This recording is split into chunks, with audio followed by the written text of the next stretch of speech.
I like to say that silence is the think tank of the soul.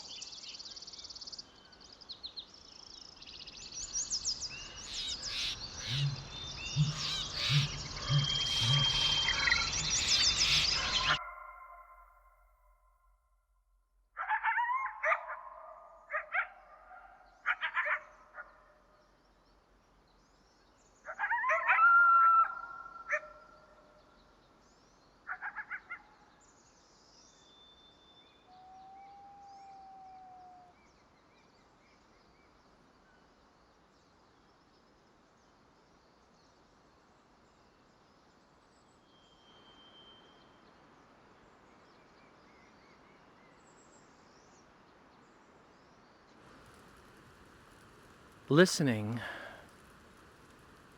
is something different. Listening means taking all sounds in with equal value.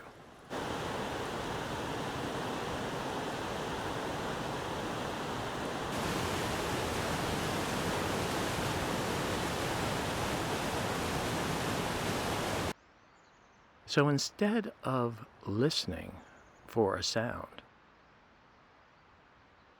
I simply listen to the place.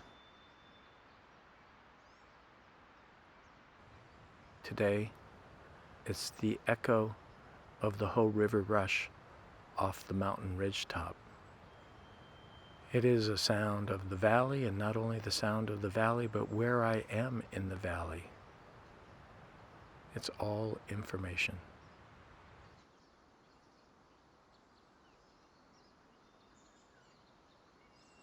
Yes, I record sound and I record nature, but that's just what I need to do in order to become a better listener.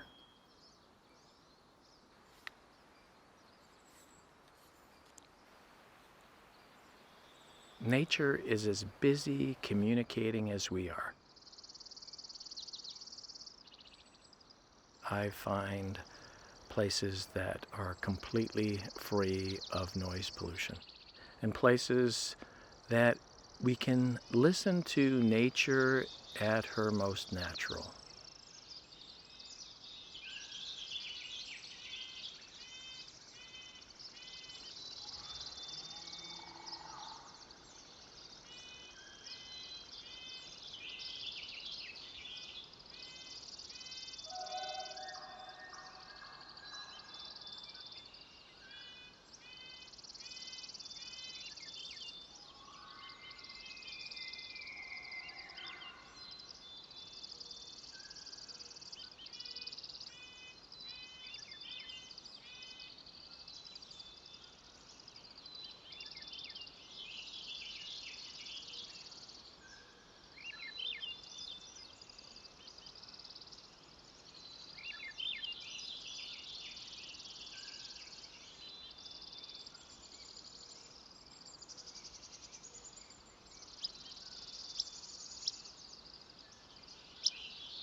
There is an epidemic of extinction of quiet places on the planet.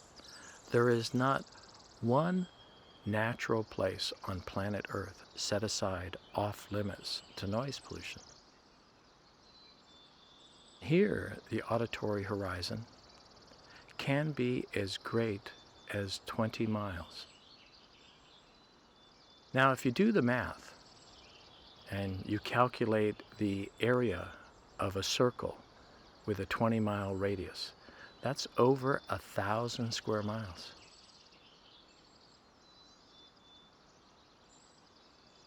I come here to be reminded what an opportunity it is to be alive today.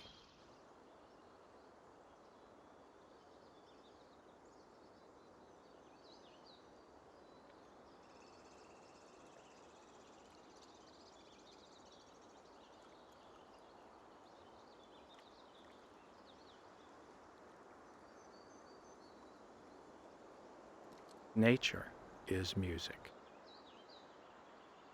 And I'm not asking you to get all theoretical here. I'm saying just listen.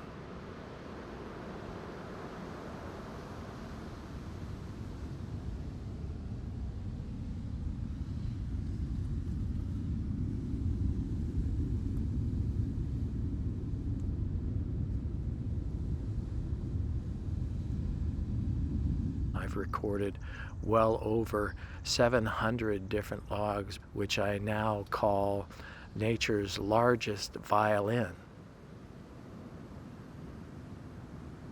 I question whether anything in nature is really as random as I once assumed it to be. That somehow, at some high level and sometimes small level, it's all math and harmony and wave and sound.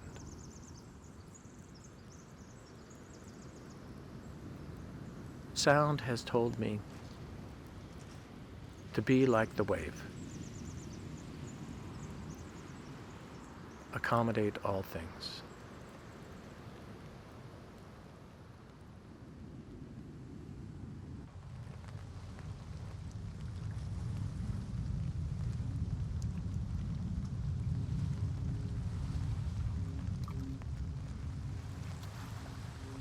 We think of ourselves living in this information age.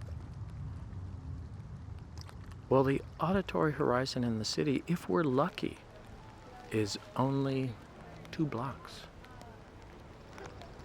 And you're lucky if you can even hear the footsteps of the people around you.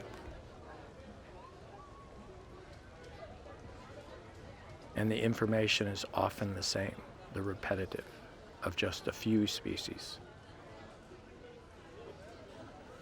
I find that when I'm in the city, that I become very self-aware.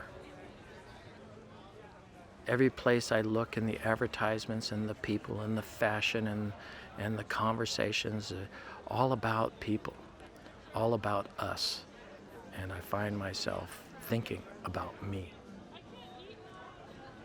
So in the city, even when we're outside, we live in small worlds.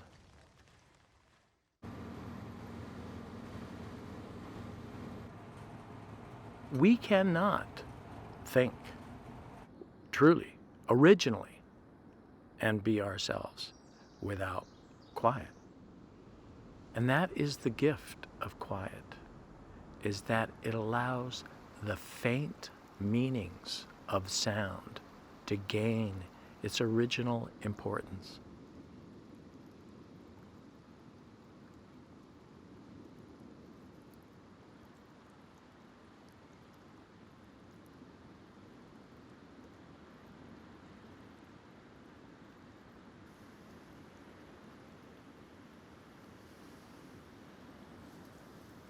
This is the time to be alive. This is when we will make the big decision.